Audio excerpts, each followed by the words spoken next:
తెలంగాణ సర్కార్ 111 జీవో ఎత్తివేస్తూ నిర్ణయం తీసుకోవడంతో రియల్ వ్యాపారం ఊపందుకుంటోంది. జీవోను ఎట్టి పరిస్థితుల్లోనూ కొనసాగించబోమని సీఎం కేసీఆర్ చెప్పడంతో రియల్ బూమ్ స్టార్ట్ అయింది. జీవో పరిధిలోని గ్రామాల్లో ఎక్కడ చూసినా భూముల అమ్మకాలపైనే జోరుగా చర్చ సాగుతోంది. రానున్న 10 ఏళ్లలో ఈ గ్రామాలు మరో సిటీగా మారే అవకాశం ఉందని చెబుతున్నారు నిపుణులు. గ్రేటర్ హైదరాబాద్ ప్రస్తుతం 1.54 లక్షల ఎకరాల విస్తీర్ణంలో ఉంది.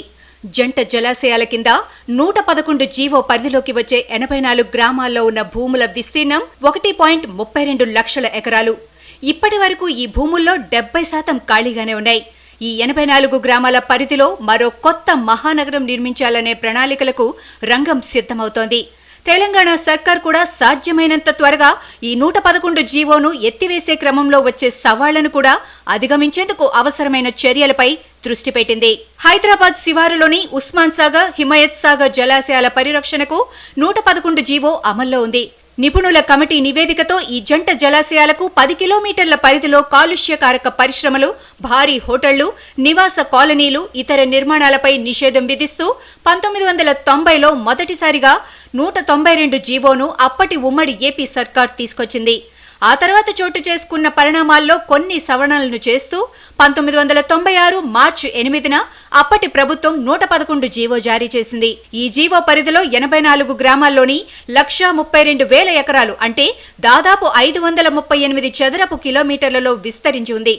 ఉమ్మడి రంగారెడ్డి జిల్లాలోని 7 మండలాల పరిధిలోని 84 గ్రామాలున్నాయి. శంషాబాద్ మండలంలోని 47 గ్రామాలు, మోయినాబాద్లో 20 గ్రామాలు, చేవెళ్లలో 6 గ్రామాలు, శంకరపల్లిలో 3 గ్రామాలు, రాజేందర్ నగర్లో 3, షాబాద్లో 2, కొత్తూరులో 1 గ్రామం ఉన్నాయి. ఇక్కడ వివిధ రకాల నిర్మాణాలపై ఆంక్షలు ఉన్నాయి. క్యాచ్మెంట్ పరిధిలోని లేఅవుట్లలో 60% ఓపెన్ స్థలాలు రోడ్లకు వదలాల్సి ఉంటుంది. ఇక ఈ జీవో పరిధిలో వినియోగించే భూమిలో 90% కన్జర్వేషన్ కోసం కేటాయించాలి. G+2 నిర్మాణాలు చేసేందుకు అనుమతి లేదు. ఇక కఠిన నిబంధనలు ఉండటంతో 111 జీవో పరిధిలో మాత్రం చుట్టుపక్కల ప్రాంతాలకు భిన్నంగా అభివృద్ధి నోచుకోకుండా ఉండిపోయింది. 2018 అసెంబ్లీ ఎన్నికలకు ముందు టీఆర్ఎస్ 111 జీవోను ఎత్తివేసేందుకు చర్యలు తీసుకుంటామని ఆ ప్రాంత ప్రజలకు హామీ ఇచ్చింది. ఇటు రెండోసారి అధికారంలోకి వచ్చిన టీఆర్ఎస్ ఈ జీవోను ఎత్తివేసేందుకు వేగంగా అడుగులు వేసింది. హైదరాబాద్ మహానగర శివార్లలో భూముల ధరలు ఎంత పెరిగినా 111 జీవో ఉన్న గ్రామాల్లో మాత్రం భూముల ధరలు ఆ స్థాయిలో పెరగలేదు. ఈ జీవో కారణంగా ఆ ప్రాంతంలో భూములు కొనేందుకు రియల్టర్లతో పాటు ఇతరులు అంతగా ఆసక్తి చూపని పరిస్థితులు ఉన్నాయి. కొందరు ఈ ప్రాంతంలో భూములు కొనుగోలు చేసిన తర్వాత అక్కడ అనుకున్న స్థాయిలో అభివృద్ధి నోచుకోకపోవడంతో తిరిగి అమ్ముకున్న వాళ్లు కూడా ఉన్నారనే వాదనలు ఉన్నాయి.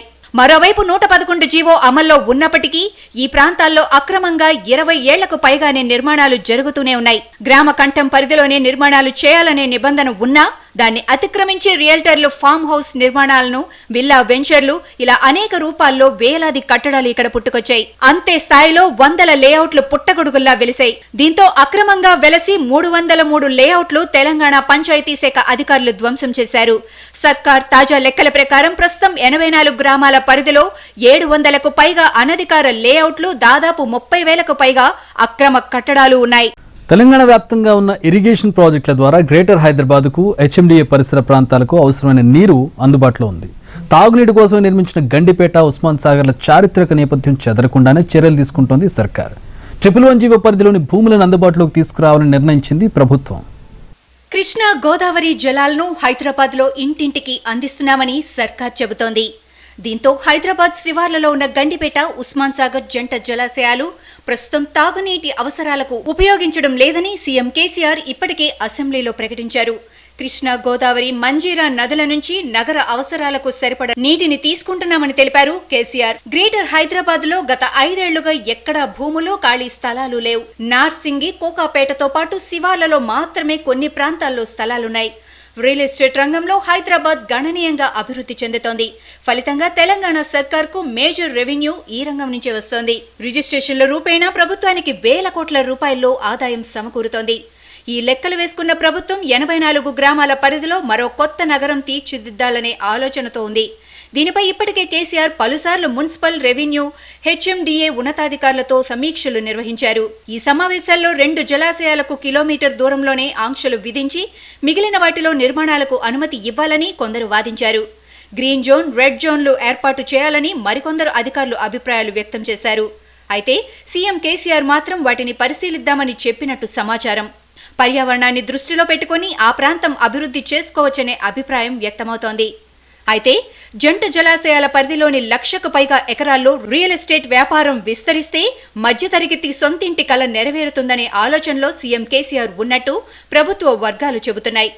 ఇప్పటికే ప్లాట్ల ధరలు మధ్యతరగతికి అందుబాటులో లేకుండా పోయాయని, 84 గ్రామాల పరిధిలో అపార్ట్మెంట్ల నిర్మాణానికి అనుమతి ఇస్తే ప్లాట్ల ధరలు ఎంతో కొంత తగ్గి middle class, lower middle class వర్గాలకు సొంతింటి కల తీరుతుందన్న వాదనలు కూడా లేకపోలేదు. మరోవైపు ప్రభుత్వ పెద్దలు, రియల్ ఎస్టేట్ వ్యాపారులు అనుకుంటున్నట్టుగా 111 జీవో ఎత్తివేసేందుకు ఎంతవరకు సాధ్యమనే చర్చ కూడా జరుగుతోంది. ఇప్పటికే 111 జీవోపై గ్రీన్ ట్రిబ్యునల్, హైకోర్టు, సుప్రీంకోర్టు వరకు కేసులున్నాయి. వాస్తవ పరిస్థితిని కూడా న్యాయస్థానాలకు ఆధారాలతో సహా చూపించి 111 జీవో ఉపసంహరణకు అనుమతి తీసుకోవాలని చూస్తోంది తెలంగాణ ప్రభుత్వం. మరి 111 జీవో ఎత్తివేతపై న్యాయస్థానాలు ఎలాంటి తీర్పులు ఇస్తాయన్నదే ప్రస్తుతం ఆసక్తికరంగా మారింది.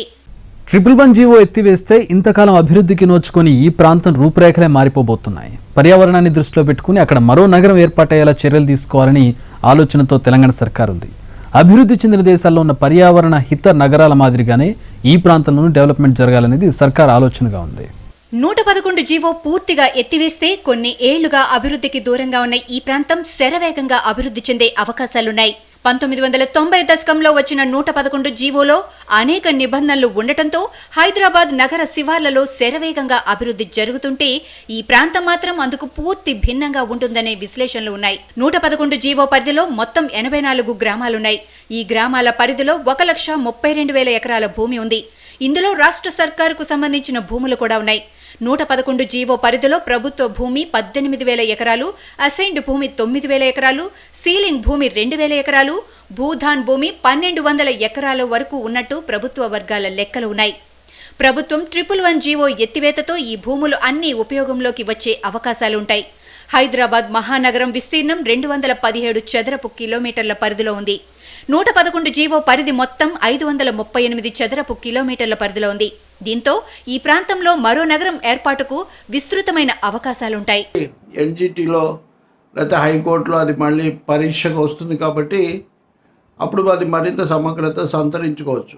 ఏదేమైనా సరే చాలా కాలంగా ఒక శాశ్వతమైనటువంటి అడ్డంకిగా ఉన్న ఈ చట్టాన్ని లేకపోతే ఈ జీవోను తీసివేయాలని నిర్ణయించడం అన్నది రైతులు, ప్రజలు, రియల్ వ్యాపారులు కూడా ఆహ్వానిస్తారు. హైదరాబాద్ రియల్ ఎస్టేట్ రంగంలో కూడా ఇది మళ్ళీ ఒక కొత్త దశ కూడా కావచ్చు. 111 జీవో ఎత్తివేత ప్రక్రియ పూర్తయితే హైదరాబాద్ మహానగరానికి పశ్చిమాన భారీగా భూమి అందుబాటులోకి వస్తుంది. ప్రస్తుతం ఐటీ కంపెనీలన్నీ ఎక్కువగా గచ్చిబౌలి, పుప్పాలగూడ, నార్సింగి, కోకాపేట, కొల్లూరులో ఉన్నాయి. 111 జీవో కారణంగా భూములు అందుబాటులో లేకుండా పోయినట్టయింది. ప్రస్తుతం ఐటీ కారిడార్లో ల్యాండ్ పార్సిల్స్ అవసరాలకు తగ్గట్టుగా లేవు. 111 జీవో ఎత్తివేస్తే నగరం సమతల అభివృద్ధికి ఉపయోగపడుతుందనే వాదనలు వినిపిస్తున్నాయి. 1,00,000 ఎకరాలకు పైగా భూమి అందుబాటులోకి వస్తే హైదరాబాద్ నగరంపై ఎంతో కొంత ఒత్తిడి తగ్గే అవకాశం ఉంది. అటు నగర శివారు ప్రాంతాల్లోనూ భూమి అందుబాటులోకి వస్తే ఆ ప్రాంతంలో కూడా అభివృద్ధికి అవకాశం ఉంటుంది. ఎంతో కాలంగా 111 జీవో ఎత్తివేయాలన్న డిమాండ్తో ఉన్న 84 గ్రామాల్లో ఉన్న భూ హక్కుదారులు వారి భవిష్యత్తును దృష్టిలో పెట్టుకుని క్రయ విక్రయాలపై నిర్ణయం తీసుకునే ఛాన్స్ ఉంటుంది. ఈ 111 జీవో తీసినంత మాత్రాన మనకి అంటే నా దృష్టిలో పెద్దగా నష్టం కాకపోవచ్చు. యాజ్ లాంగ్ యాజ్ మనం కూడా అక్కడ హెవీ ఇండస్ట్రీస్ ఏం రాకుండా, హ్యూజ్ కమర్షియల్ కాకుండా ఒక మోస్తారులో రెసిడెన్షియల్ చేసుకునేటంటే తప్పకుండా మనము దాన్ని ఎంకరేజ్ చేయడానికి వీలు పడుతుంది. మొత్తంగా 111 జీవో ఎత్తివేస్తే హైదరాబాద్ నగరం ఐటీ కారిడార్ దాటుకుని అవతల భూమి అందుబాటులోకి వస్తుంది. చుట్టుపక్కల ప్రాంతాల్లో భూముల క్రయ విక్రయాలపై ఒత్తిడి తగ్గే అవకాశాలుంటాయి. 111 జీవో ఎత్తివేత ప్రక్రియ పూర్తయితే ఆ ప్రాంతంలో పర్యావరణ రహిత నగర ఏర్పాటు దిశగా వేగంగా చర్యలు తీసుకోవాలనుకుంటుంది తెలంగాణ సర్కార్.